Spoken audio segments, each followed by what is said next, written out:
So today's episode, I'm really excited because I've got a really, really special uncle on here.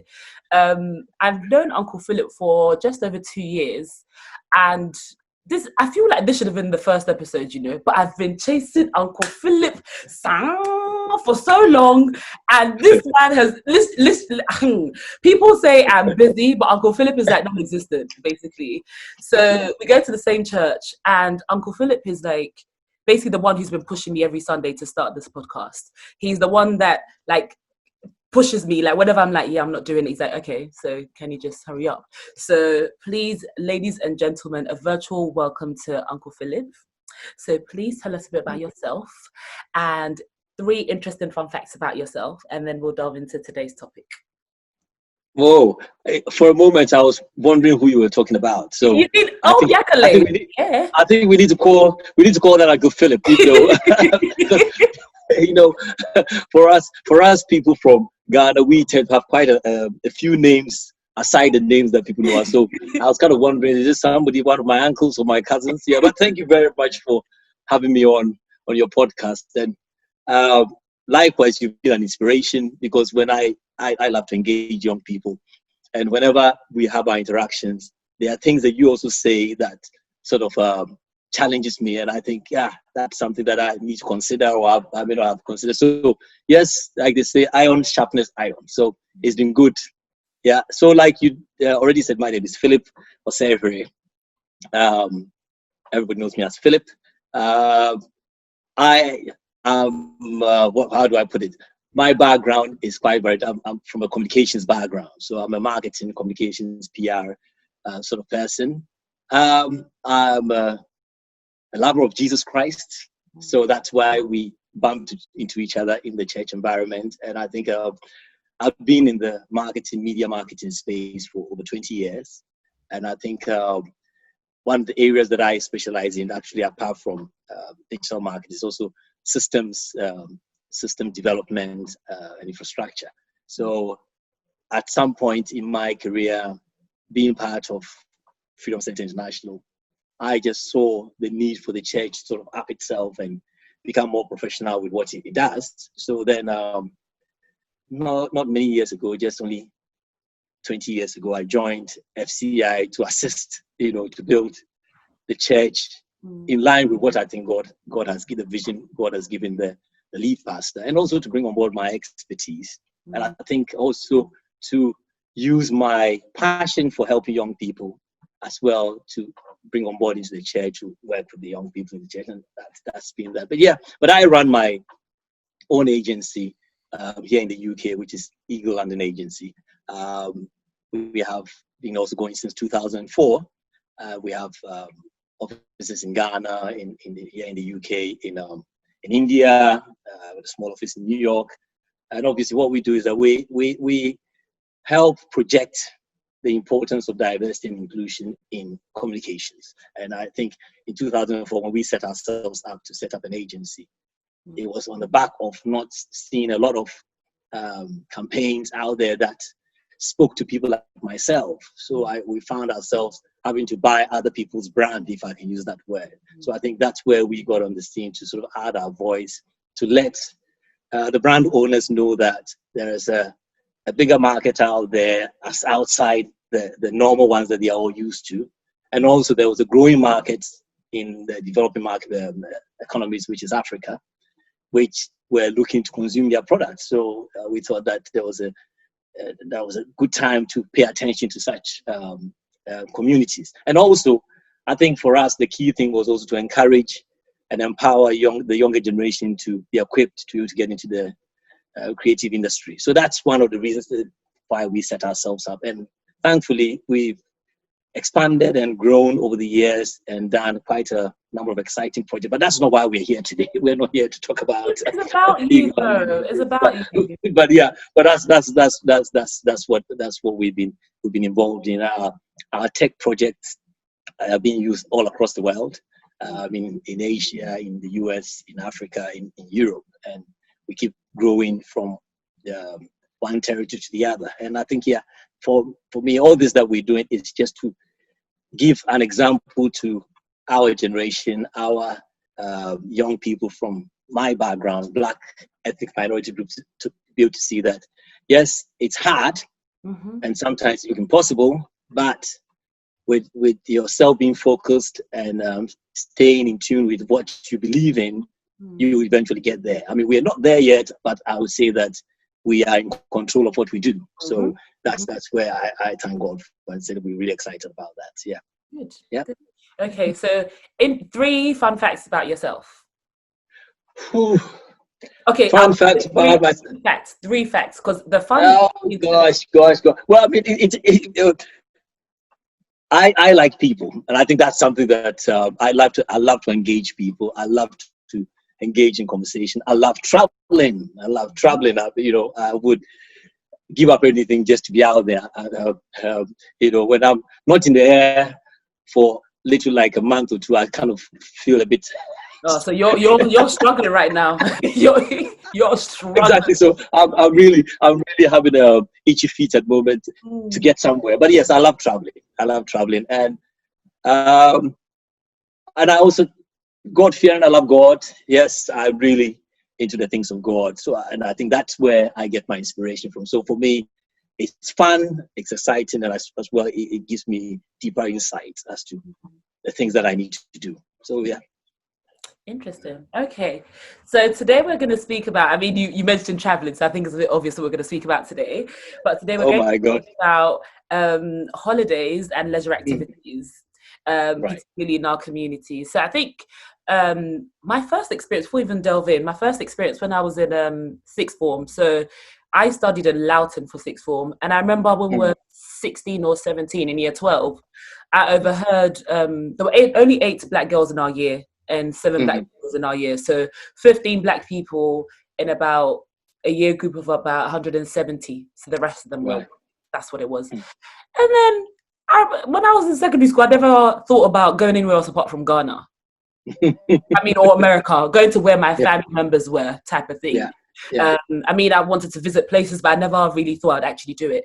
And in sixth form, the girls are like, oh yeah, we're going to Malia, we're going to go to Ibiza. And I was just like, at the age of like 17, 18, who you go with? Is your mum going to come with you? How is that going to work? Yeah.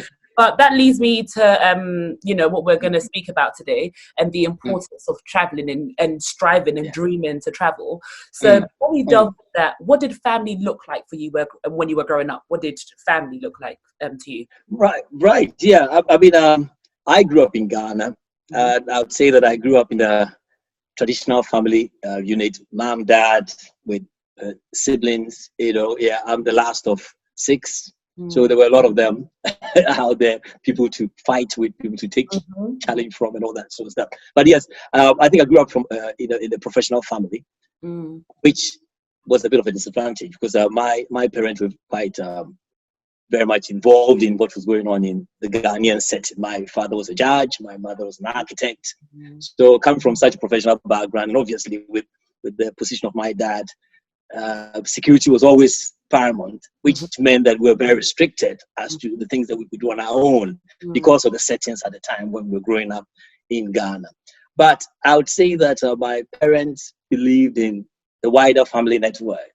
So for us, family was the large family, which is very typical of the Ghanaian setup. But yes, a large family. All my parents, siblings were all also very professionals, and things like that. So we had big gatherings, and holidays. We're looking forward to going to our aunties and uncles, who then will plan something exciting, going forward for them. So I think we were brought up to really celebrate one another and to love our environment and our community and the country that we were being brought up in. So I would say that was the typical family. But yes, the traditional typical African family upbringing of the discipline, you can't sit here, you can't do that. That was the normal thing of the day. But yes, we were still opened up to sort of be able to be expressive with our opinions and also direction in terms of what we want to do in life and things like that. But yes, not forgetting that you knew where you stayed within your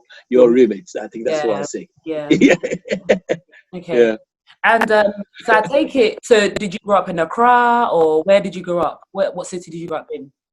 It's interesting because my father was a judge Mm. and my mother, well, we were traveling all over the place. As a judge, we Okay, were so you've posted been from one city to the traveling other. from a young age. So yes, yeah. So I think that really added to my obsession with travel Mm. because as he was going up his career in the as a judge, move from one region to the other, and they get transferred every 4 or 5 years. So which meant that at 4 or 5 years of every stage in my life, there was a transition to another region, which was initially I look back at it with such bitter memories because I felt like I didn't have consistent friends, I didn't have any established relationships, and just as when you felt you were picking up and getting to know somebody, you're moved on to another territory and having to start all over again. So yes, that was what like I mentioned earlier, I'm the last of 6 siblings. So which meant that I suffered the most because the rest of my siblings in the Ghana setup,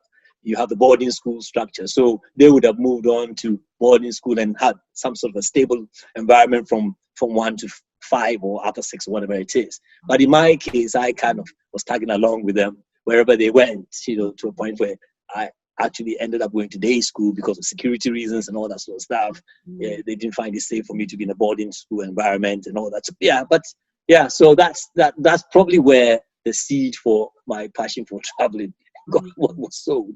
Okay. Yeah, And yeah. do you, as a family, whenever you got the chance, go on any international holidays when you were growing up? The funny thing that I was kind of reflecting on it as we having this conversation, that it's interesting that my parents grew up, lived in the UK, educating themselves in the UK for many years and all that sort of stuff. We kind of were here at a younger age. But on returning to Ghana, there was never any mention of traveling abroad. Oh. And there was always the emphasis on celebrating what was within Ghana, which I found quite interesting and unique, Yeah, so for us, we were always looking forward to exploring some part of Ghana that we didn't know, and some kind of culture that we didn't know. And I think that's what we were always sort of encouraged to do. So family gatherings would have been either going up to Takoradi to explore Takoradi, going to the beach, spending time at the beach, going to Elmina Castle, staying at Elmina Motel, or going to Kumasi, and that's what I would say that we saw as exploring. And I think, on hindsight, I think my parents did that intentionally.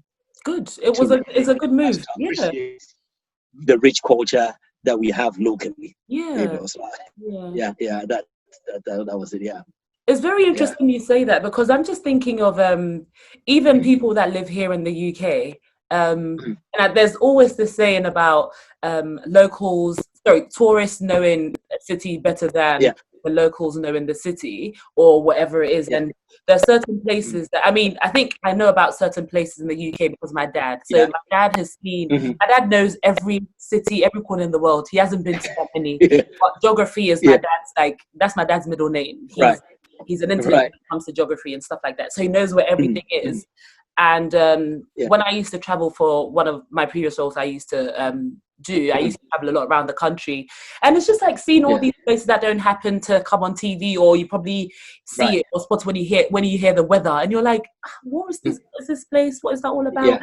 And then you see how beautiful it is. It's so calm and serene, but there's just, it doesn't have to be traveling like on a plane. There's so much to see in England. Now I think that's where they really emphasize on that. And they always said to us growing up that you have your whole life ahead of you to explore wherever you want to explore. Now in your formative years, it's important that you get to appreciate what you have. And I now, even as we're having this conversation, I always remember him saying to me that you will appreciate this when you're older. And I didn't understand why he used to say that. I mean, not that we were demanding that he should take us somewhere out of the country, but we sometimes can't we even just maybe go to a neighboring country? And he said, no, you appreciate that because you have so many years ahead of you, and you'll be on your own to make your own decisions as to where you want to travel. So I think formative years, the focus is on to get you to appreciate where you're coming from, the cultures that you're born into, and to believe yourself. And I think looking at what is happening around the world today with all this conversation about inequalities and things like that, I think that's one of the things that has really made me strong, because I know and believe where I come from, and I have experienced it, and I'm confident about who I am. And because of that, I'm not pushed by anybody else's opinion or what they think of where I come from, whatever it is, Yeah, that's it. Yeah. That's good.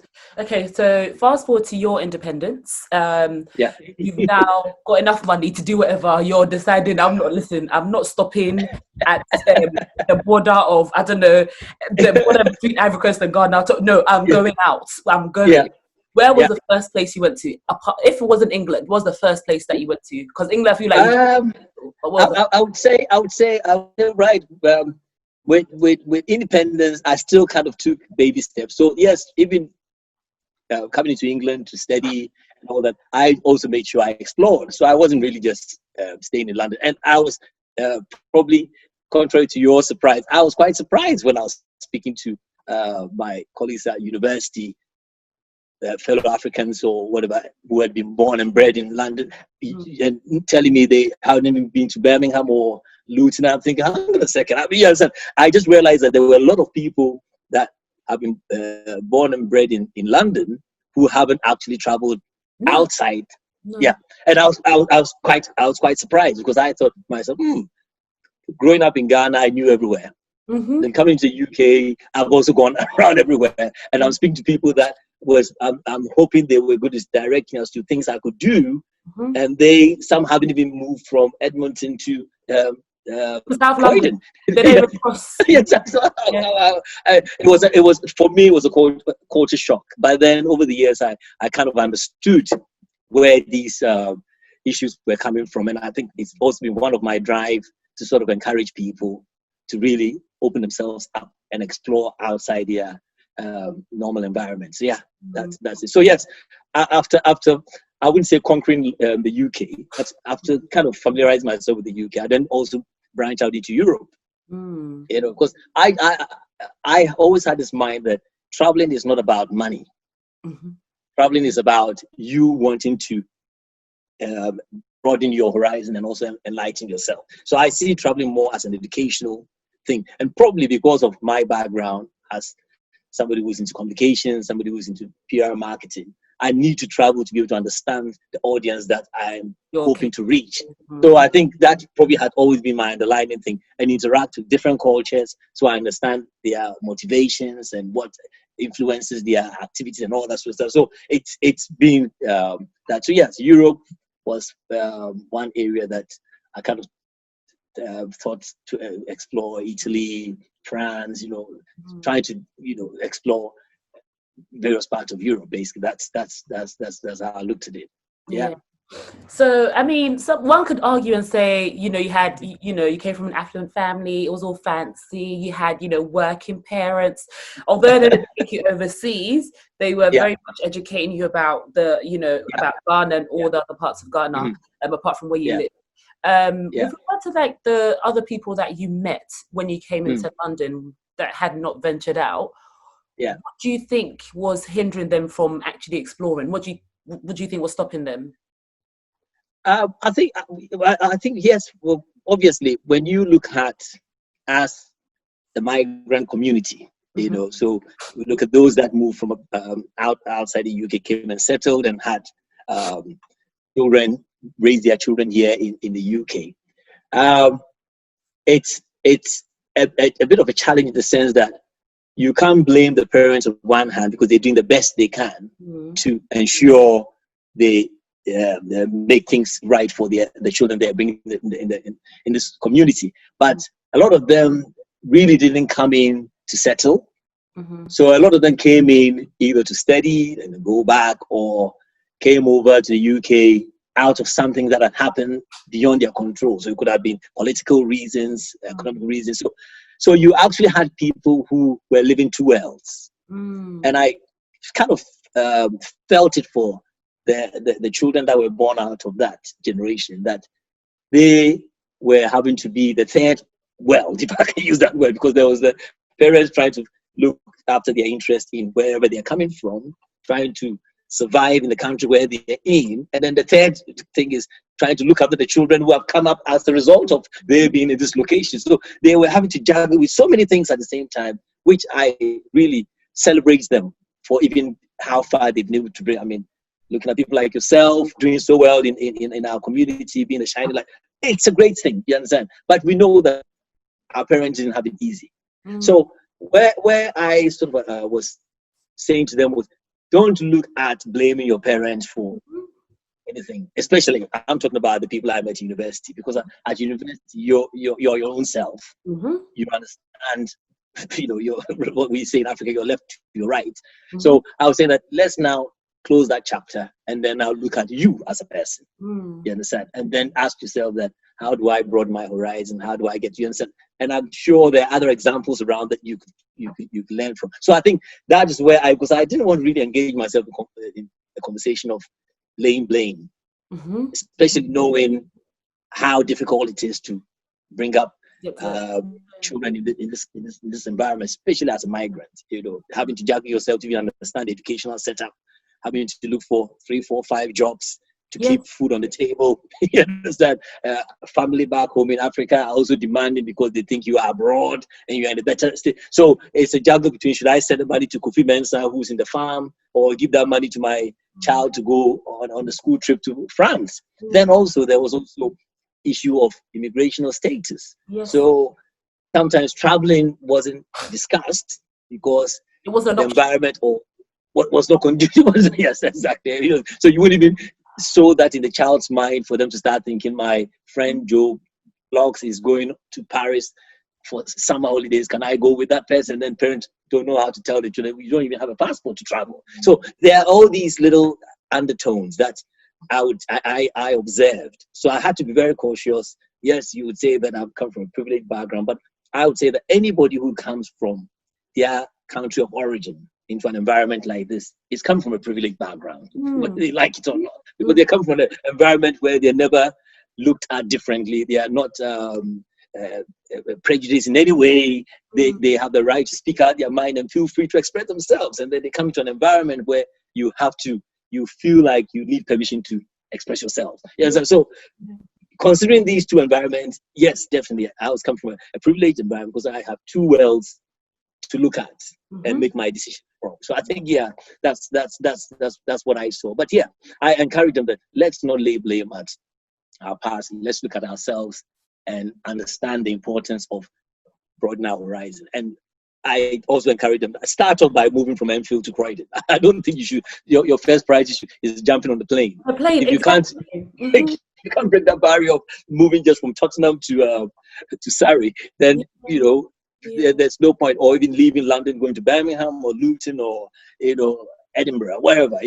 Then there's an issue. So that's where I was constantly having conversations. And they, obviously you cannot imagine the backlash. You don't understand. You Africans don't understand anything and all that sort of stuff. But during every summer, I was going out and coming back and giving them my experience. So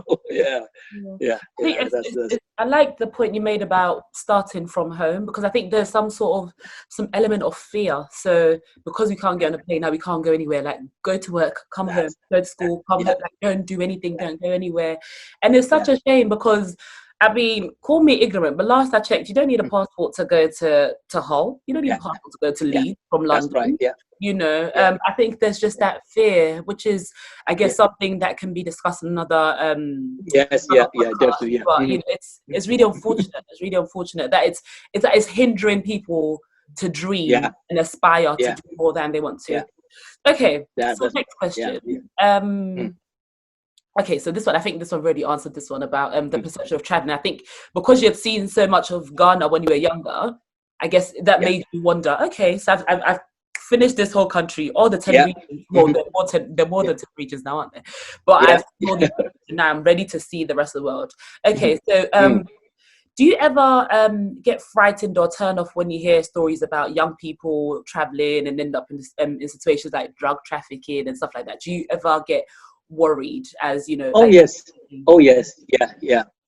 I mean, obviously when I was a student in university, these were some of my concerns, especially venturing out of my comfort zone, going into territories that I didn't know anybody, but I would look back and say that my upbringing helped me because, like I said earlier, I was brought up under a very strict environment because of the work that my parents did.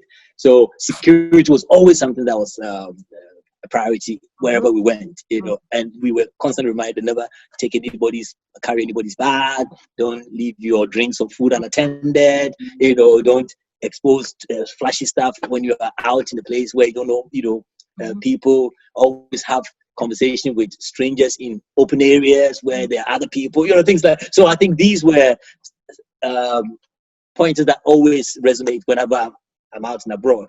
But yes, I understand that sometimes these issues come up because it's like a child that's not been let out all their lives. Once they let out, they just go wild and want to explore. And sometimes they forget their boundaries.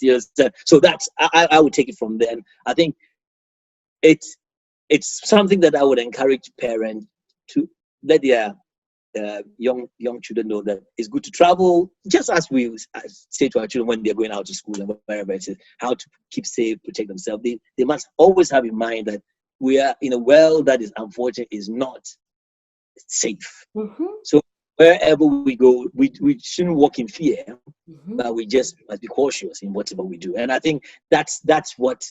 So yes, I hear stories like that, and I'm like, oh my goodness, that's not good. But it doesn't deter me because I know that when I'm out there, I'm careful. You know how to exactly. I think that's a character thing as well, and how you've been brought up. But I think maybe someone will listen and be like, oh, okay, being ignorant. But I'm just like, why you would take a package on someone else's behalf that you don't know? Yeah. I don't understand. Yeah, that's the thing. Yeah. Why would you carry somebody's package? So because it makes it difficult. And at the airport, when you're checking in, the check-in assistant will ask you, do you have anybody's goods? You say no. Are you carrying somebody? And you say no. And then you get to the other end, and so somebody gave some. Nobody's going to believe you on that. So I think, I would say that young people should go out there, have fun, enjoy yourself, but let us be careful and be cautious. So yeah. Okay, so what do you think are what points, like some key points, what do you think are the what's the importance of seeing other parts of the world, be it in your city, in your country? What do you think is the essence of traveling? Very, very important to me. I think that traveling must be number one on every young person's list of to-dos. Because one, it's just like if you're in your own environment and you don't venture outside, how do you get to know what the other side looks like? And if you don't know what the other side looks like, what then you aspire to become? I have this little banter that I say that you cannot be what you haven't seen. So you can only aspire to something that you have seen or imagined. So if I've never seen an airplane, I would not say that. Or if I've not seen a bird, I wouldn't even think about flying. Yeah. So it's the concept of seeing a bird in the sky that makes you think, oh, why can't I fly like a bird? You understand? So to me, that's what traveling is all about. Traveling is about opening yourself up to understand other cultures, how other people do things, and general. Well, the fun part is there. Yes, you go and have fun and but I don't think that the priority is fun as compared to enlightening yourself. You understand? And getting to engage with other people and widening your network.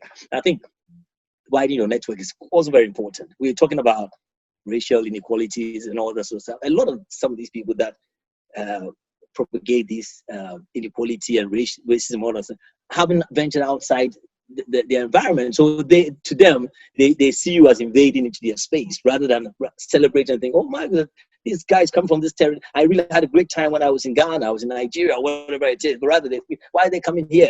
So this is where my thoughts are. That I think traveling is key for every young person to really make sure that they take time. And like I said, traveling doesn't mean outside the UK. Starting out from traveling within the United Kingdom. Yeah.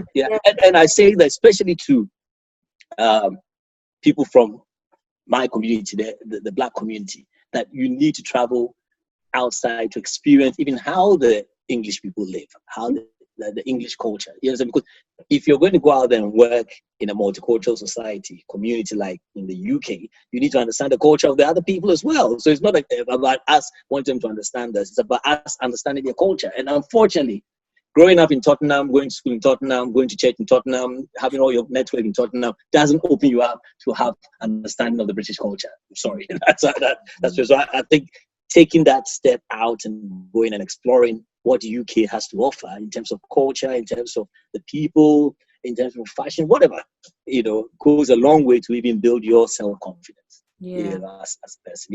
Yeah. I like that. Stepping out to explore and learning and educating yourself about how other people do things, Yeah. Converse. Yeah. I'm sure when you went to university outside London, you, in a way, had a bit of a culture shock, but you thought you had seen it all. Even saying university, sixth form, listen, at my secondary school, I could walk to my secondary school. It was about a 15-20 minute walk. Yeah. And to sixth form, I was traveling nearly an hour from my house every morning. Right. So from Walthamstow to Loughton, I mean, very different. Very different. You know, reminded of the color of your skin when you go to Loughton. That's it. Yeah. It's all part of the story, because without a story, you can't be shaped. Exactly. So, and this whole experience has actually added some confidence to yourselves, made you more to know who you are. And it's also giving a strong story for which to even empower other younger people to look up to. So I think, it's all part of it. Okay. So the next question is, how do you feel about young people taking a gap year to go and travel? Because I think there's this Ghanaian perception of, I don't know if about other countries, but there's this Ghanaian perception of if the child takes a gap year, that means they're never going to go back to school. That's it. They go to the rest of the world and they're going to realize that, oh God, what's happening here? Why am I doing all this? So what are your thoughts on that? You know what? It's interesting you're saying that, because I have two thoughts on that. One, it's very important for every young person, especially from the Black community, to take a gap year.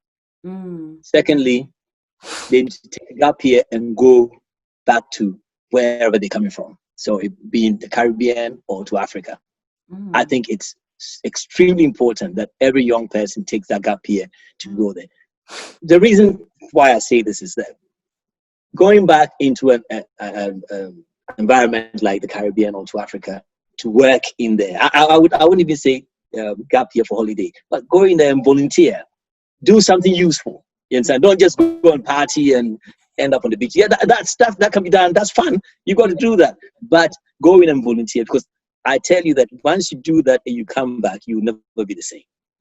One, it gives you purpose. It allows you to know who you are, because remember, you're going into an environment where nobody looks at you by the color of your skin, and nobody is judging you or whatever. You could be the worst kid in the UK in the eyes of the system, but going out there into wherever you come from to work will turn things around, because one, you get to appreciate how privileged you are, because obviously where we're coming from, we understand that there are economic and social inequalities, which are something else that we have to talk about.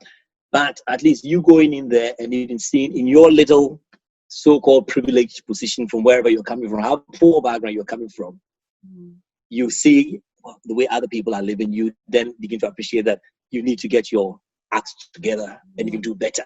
Because if you go into volunteer, let's say for example in Ghana, in my parents' village in Bekwai, where you see a child who has never been abroad, not even left the borders of Bekwai, having aspiration to become a doctor.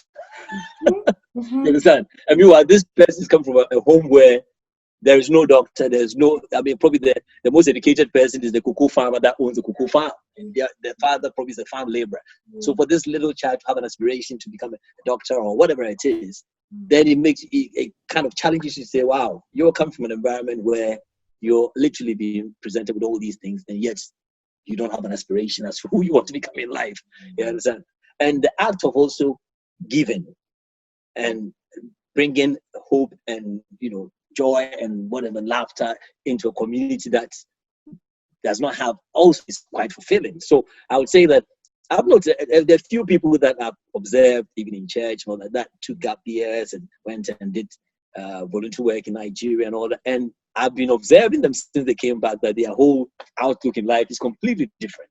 Yeah. So yes, I really encourage that if they can, we must do whatever it takes to go back to wherever we are coming from to do a gap year and do something. I understand where my generation come from when they say that, oh, don't let them take a gap year. When they take a gap year, they will never go back to school. Because yes, the mentality that they are taking gap year to go and sit in Ibiza, in Cancun, somewhere, having fun, trekking all over the. So that's the mindset. But there's nothing wrong with that. I don't have an issue with that. But what I'm saying is, you can take a gap year, do 3 months in Africa or wherever you're coming from, to just. It's more about connecting with yourself. That's what I talk about, and then still take a time off and go and have fun. I don't have an issue with it, but I'm just saying that if you're taking a gap year from your studies to explore the world, then make sure it's meaningful.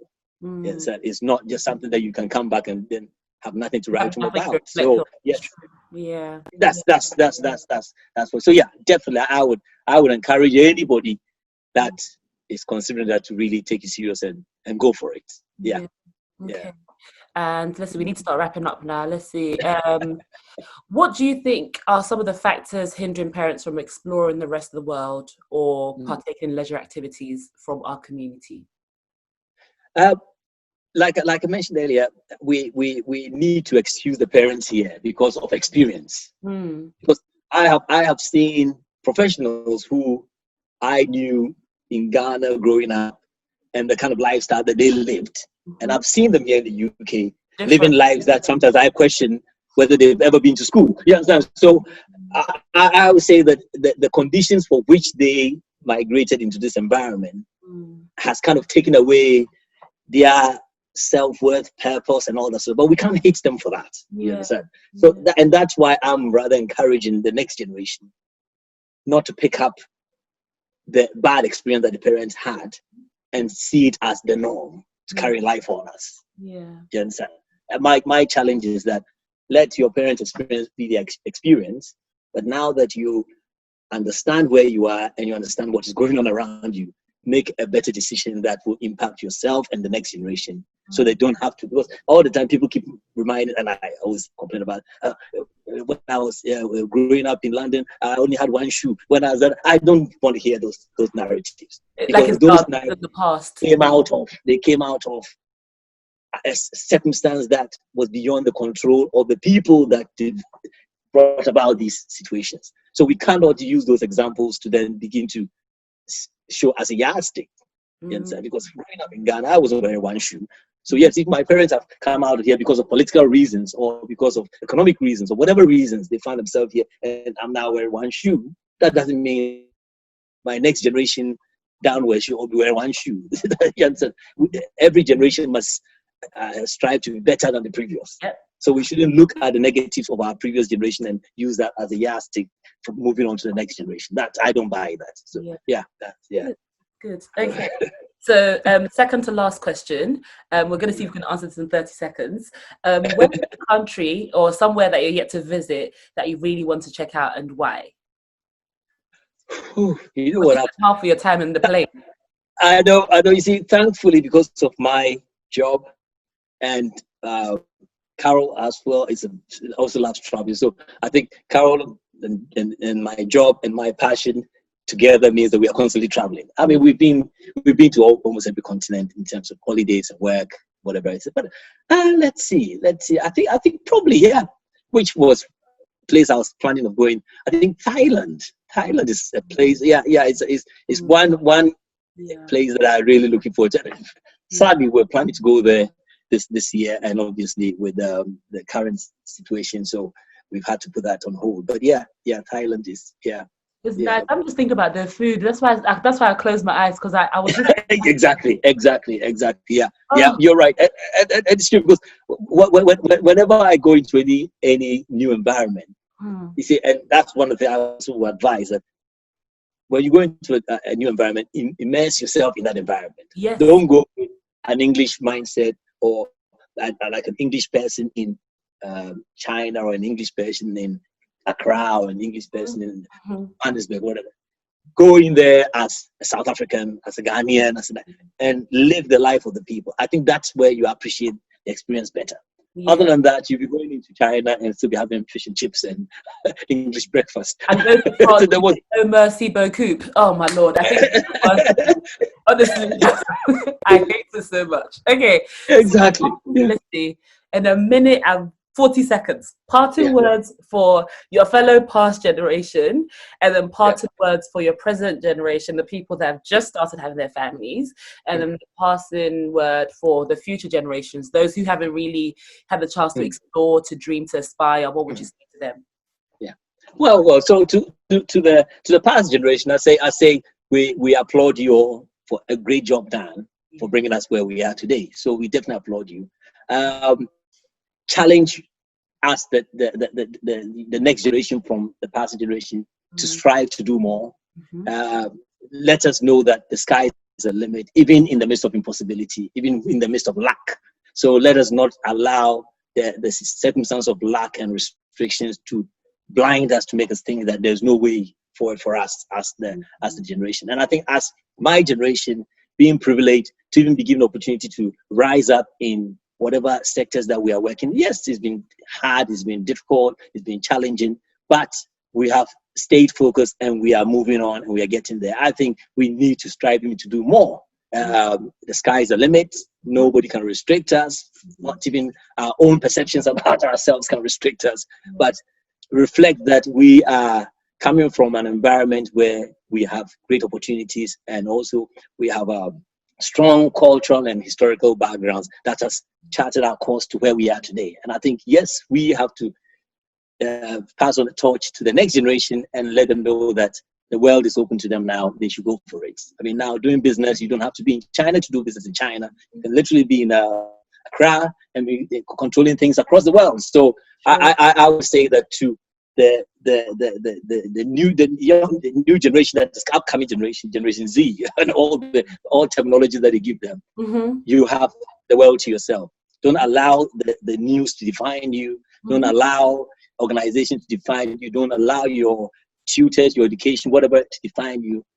Define yourself by who you see yourself as. And you can only define yourself by who you see yourself as if you know where you're coming from. And that's why I was talking about the gap here. Because if you don't know where you're coming from, then when they tell you that your black people live on trees, you believe it because you've never been there. So I think first we need to believe in where we come from and celebrate where we come from. So we can be proud to say that, yes, I'm a Ghanaian, I'm a Nigerian, I'm an African, I'm a Caribbean, from Jamaica, I'm from Barbados, wherever that you're coming from, and stand tall. And I think with that confidence, that's the only way that we'll be able to stamp out all this talk about racism and whatever it is. Yeah. Okay. Yeah, so you've done all, the timing. Because normally this is our conversation every Sunday, by the way. Like, we'll talk about something. Exactly. Yeah, so we're just this is us, by the way. So I should have recorded all those.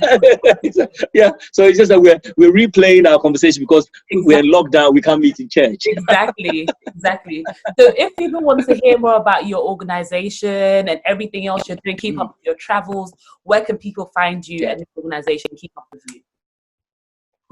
Well, so obviously Eagle London, we kind of you can find us on social media. So Eagle London Agency, if you Google that, Eagle London Agency, and then also you can follow me on my LinkedIn or Twitter or Facebook. So just type P Osei-Hwere, and you find me on there. Now I'm also doing a lot of work with young people in Newham, where we're based. We're part of a group of community organizations that set up what we call the Moving On Up Newham, which is a project aimed to empower young black men. Now the focus is on young black men 16 to 24 to help them to gain skills for employment. So yes, I do a lot of work on that. I do mentoring with East London University, where